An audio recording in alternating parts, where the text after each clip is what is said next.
3 நாள் தான் இருக்கு எலெக்ஷன். இந்த ஒரு சமயத்துல நம்ம காரைக்குடி மக்களுக்கு நீங்க என்ன சொல்ல விரும்புறீங்க?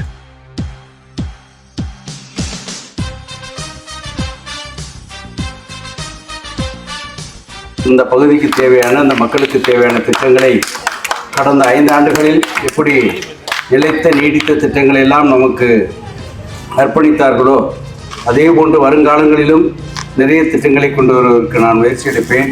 இதற்கு முன்பாக யாராவது இது போன்ற நீடித்த நிலைத்த திட்டங்களை பெற்று தந்திருக்கிறார்களா என்று நினைத்து பாருங்கள்.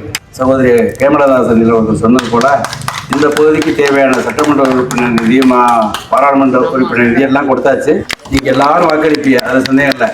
நீங்கள் மட்டும் வாக்களித்தால் போதாது, உங்களை உற்றார் உறவினர்கள் நண்பர்கள் எல்லாரிடமும் கூடுதல் எனக்கு வாக்குகளை நீங்கள் பெற்றுத்தர வேண்டும். காரைக்குடியின் வளர்ச்சிக்கு நிறைய நான் பாடுபடுவேன். உங்களில் ஒருவனாக இருப்பேன். நீங்கள் எப்பொழுது வேண்டுமானாலும் எளிமையாக என்னை தொடர்பு கொள்ளலாம், எளிமையாக பேசலாம். நீங்கள் எப்பொழுது வேணாலும் எனது தொலைபேசியில் தொடர்பு கொள்ளலாம். உங்களில் ஒருவனாக நான் எப்பொழுதுமே இருப்பேன் என்பதை இந்த நேரத்தில் அன்போடு தெரிவித்து கை சின்னத்தில் வாக்களியுங்கள் என்று